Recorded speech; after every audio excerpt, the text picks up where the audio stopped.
Good morning, everyone. I wanted to make a video today that may not be easy to digest.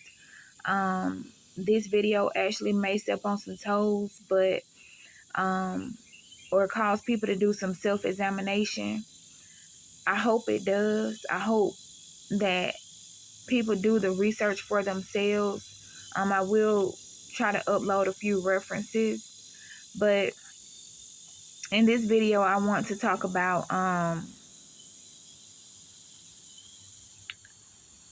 God, basically the Most High calling his people out of modern day Christianity. And I'm going to say a number of things in this video, like I said, that may go against the grain. But, you know, like I said, I don't have a problem uploading references, but it's up to all of us to seek and search a thing out for ourselves. So the one thing that I want to say is that there's a big conspiracy, and that basically we've been bamboozled.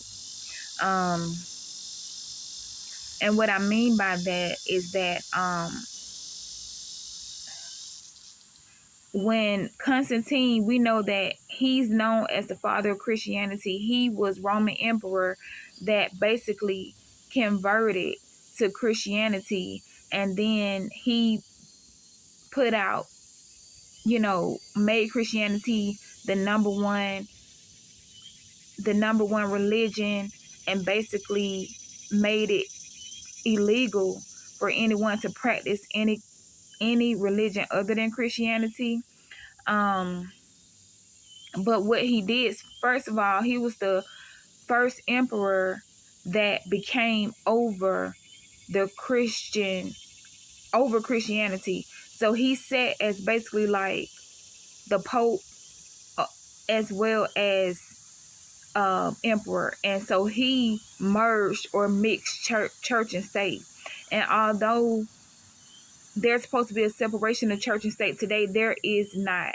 The Pope still has a lot of power, and the Pope, countries listen to him, nations listen to him, and he still dictates and has influence today.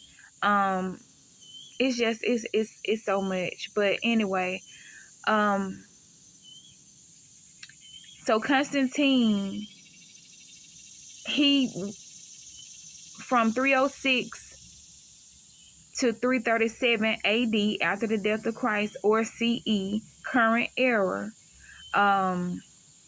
is when he reigned. But in 312 CE is when he changed Christianity. So basically, the Christianity today is not the way. The disciples, Christ and the disciples were followers of the way. And what Constantine basically did was he took Baal worship, Mothra.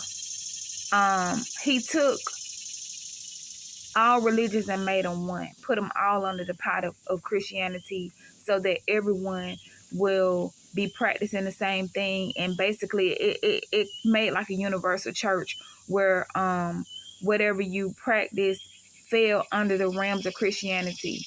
And so a lot was added into the scriptures.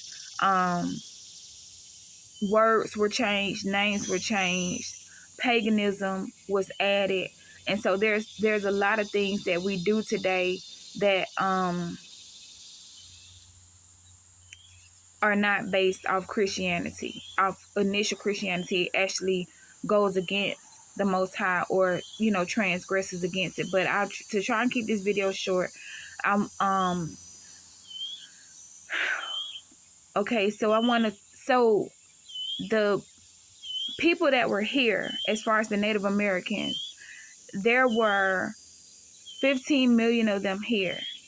And when Columbus supposedly discovered this nation, their idea of discovering the nation basically took this nation from 15 million to a little less than 3 million through their crusades, through slaughtering us.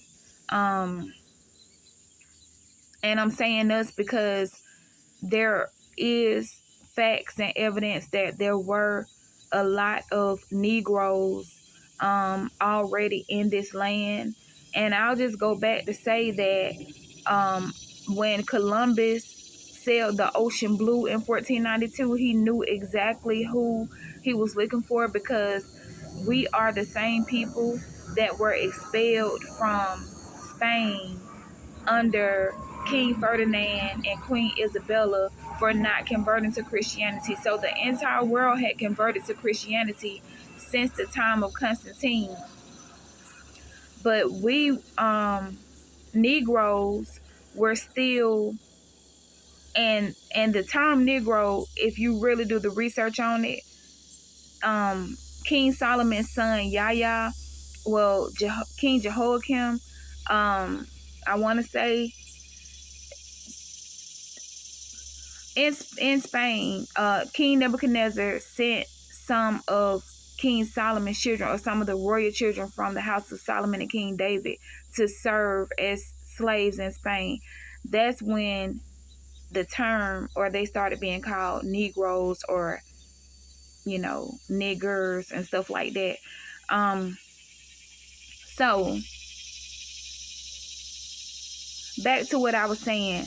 In 1492, we'll see Queen Isabella and King Ferdinand, they decided to expel the Jews from Spain, and said that anyone that would not worship or convert to Roman Catholicism, aka Christianity, had to go.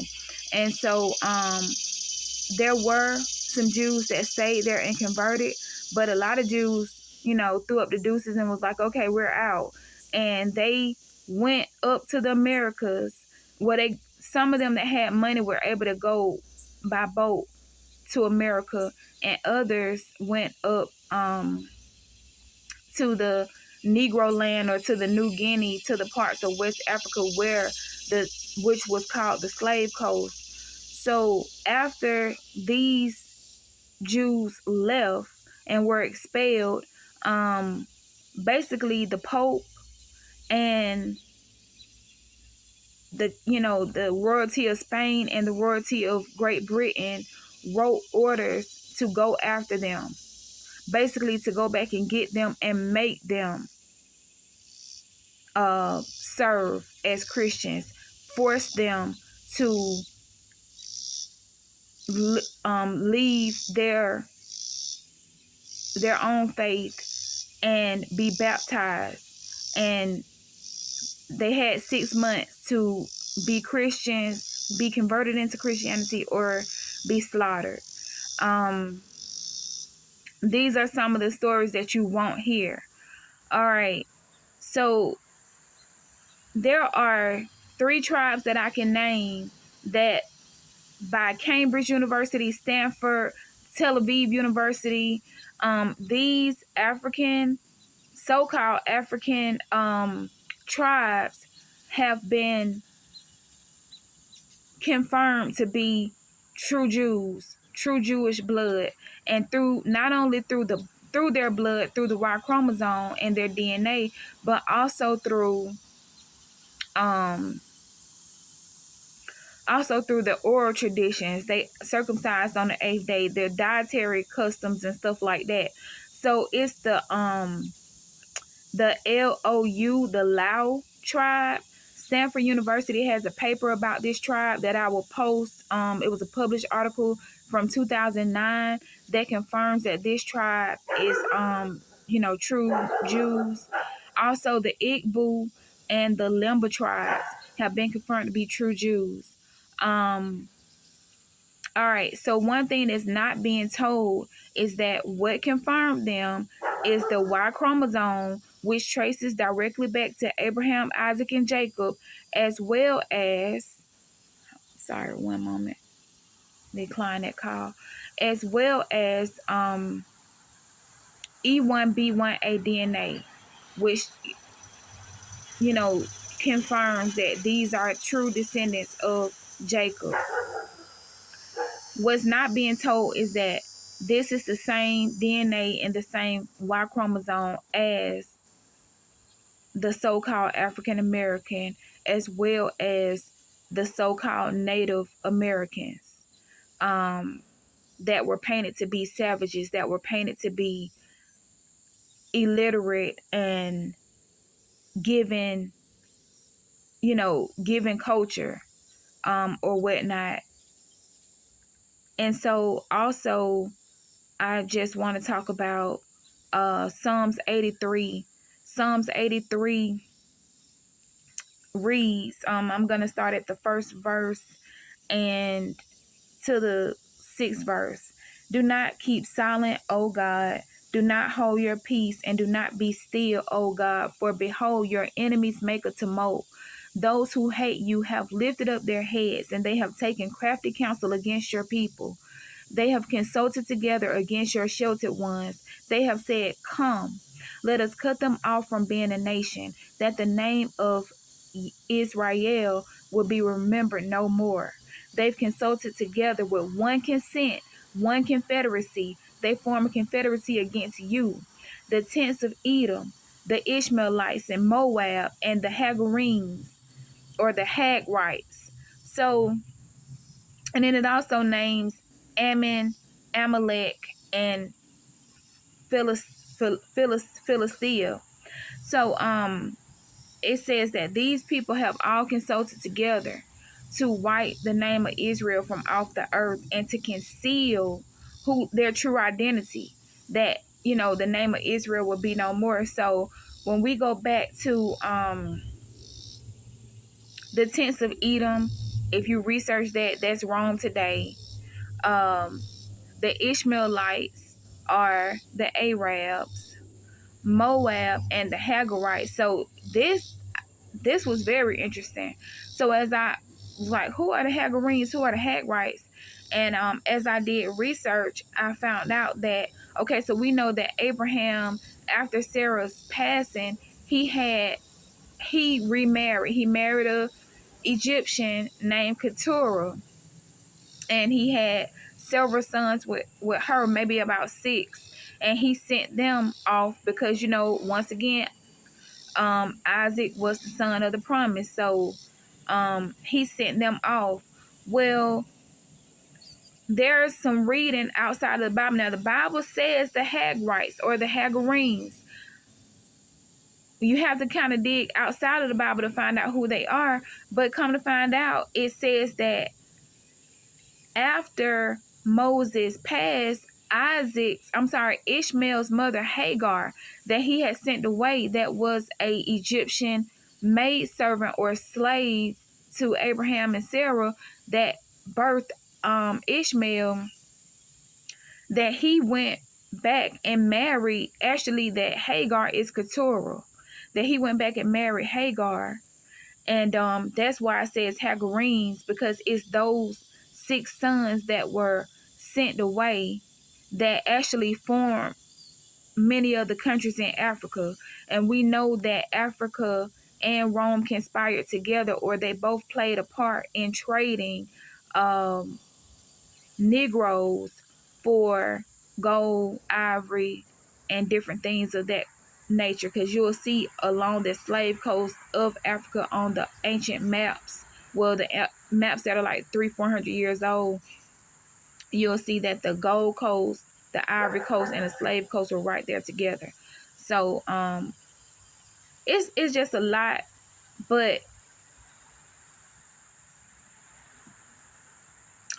the disciples said, they asked the Messiah what would be a sign of his coming. And he said, in the last days, that there will be many coming in my name saying, I am Christ. Not necessarily many coming saying that they are Christ or showing up to be false Christ, but he's saying they're going to be coming in my name. They're going to use my book. They're going to use my word. They're going to say, I'm Christ, but they won't be from me, because they've added a lot and they've paganized what was clean and made it unclean.